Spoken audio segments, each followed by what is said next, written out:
Our next TEDx presentation is one of our own here at Oakland City University.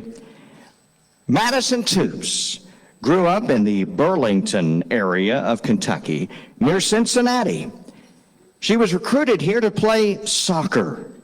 While playing soccer, she completed her degree in health and fitness with a minor in sports marketing. In 2018, while she was on campus, she met her husband, Tyler, who is now OCU's head golf coach. After a stint as an athletic trainer, she got her first opportunity to join OCU's staff and became its social media manager within the marketing and development department. In 2024, she taught social media and e-marketing as a class in the School of Business. Also in 2024, Madison and her now husband, Tyler, were united in marriage, and they currently reside in Evansville, Indiana. Both are alums and both are staff members of our OCU family. To present today on her presentation, which is titled Life After the Final Whistle, please give us a warm welcome for one of our own, Madison Toopes. Thank you.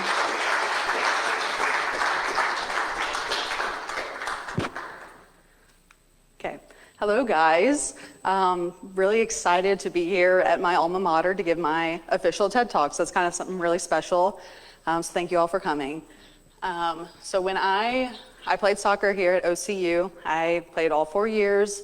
And like many of you, this is why I came to school. I didn't know about a degree. I didn't know about a profession. All I wanted to do was just come play soccer. And the reality is that you can't play soccer the rest of your life. So that's something I just slowly had to figure out as the years went on, like what I wanted to do and where I wanted to be. Eventually, after those final 4 years, the final whistle blew, and it was just kind of like a real reality check, like what comes next after your very last game. It was really just kind of like an unspoken transition that I feel like a lot of people don't talk about. Just like what comes next for you after your entire life was just dedicated to that sport every single day.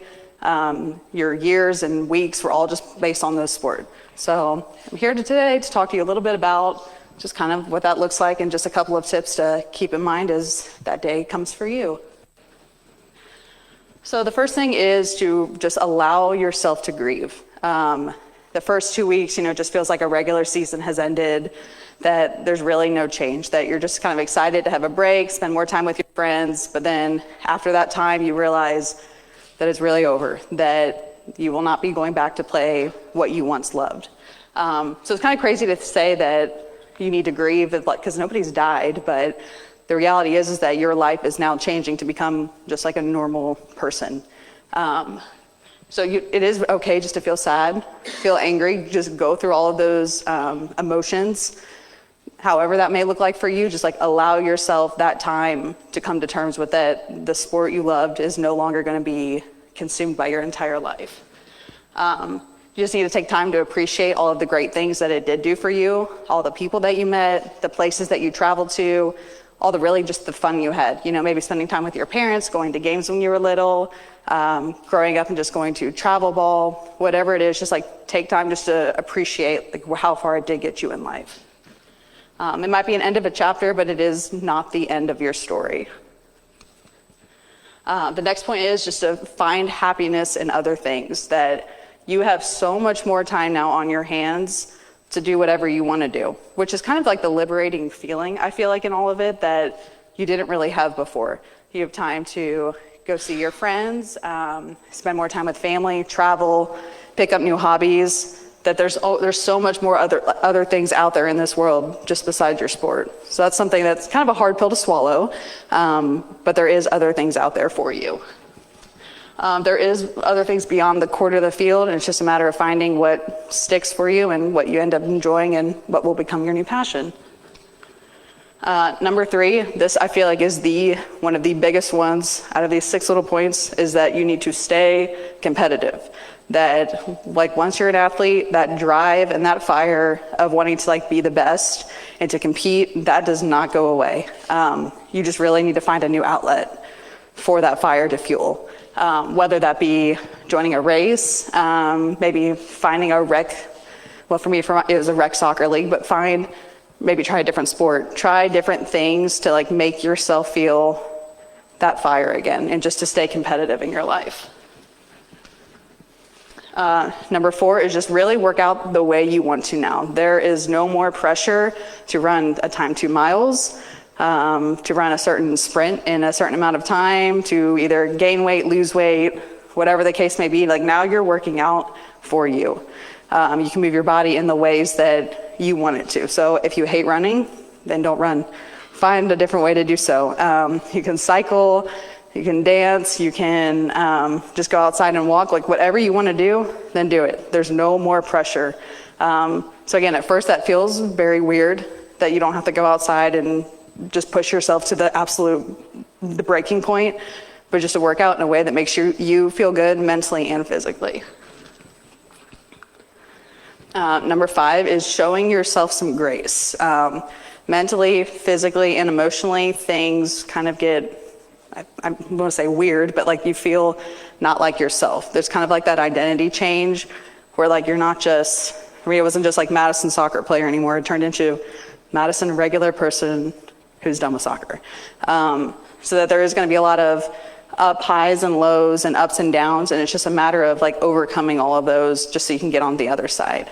You know, you might be really sad one day, you might gain weight, you might lose muscle. It's all about just finding your new routine. So in those times, right, when you end with your sport, just give yourself some grace as you move forward into the next chapter of your life. Someone told me that like your worth is not just being an athlete, and I feel like that kind of stuck out to me, that you know, it wasn't like for 20 years, like that's all like I associated myself with. So now it's just about finding a new way to associate yourself with something else. Number 6, and it does not have to be a goodbye. And I feel like now I've been out of school for 5 years from playing soccer, that this has just kind of been one that I've recently found. Like I said, it doesn't have, you know, you can join your rec leagues, but like you could make a profession out of being around sports. You can be a trainer, you can be a coach, you can be a sports analyst, an SID, you can do sports social media management like myself, which I really enjoy. You still get to be around all of the sports and all of the types of people that like you have always associated yourself with. So it doesn't have to be a goodbye. Sports help shape you, so now it's your turn that you can help shape the future generation of athletes. The final whistle may blow, but it's not the end. It's just a new beginning. So you just have to embark on this journey, embrace it, and find out what's next for you. So I'm Madison, and thank you for coming to my TED Talk.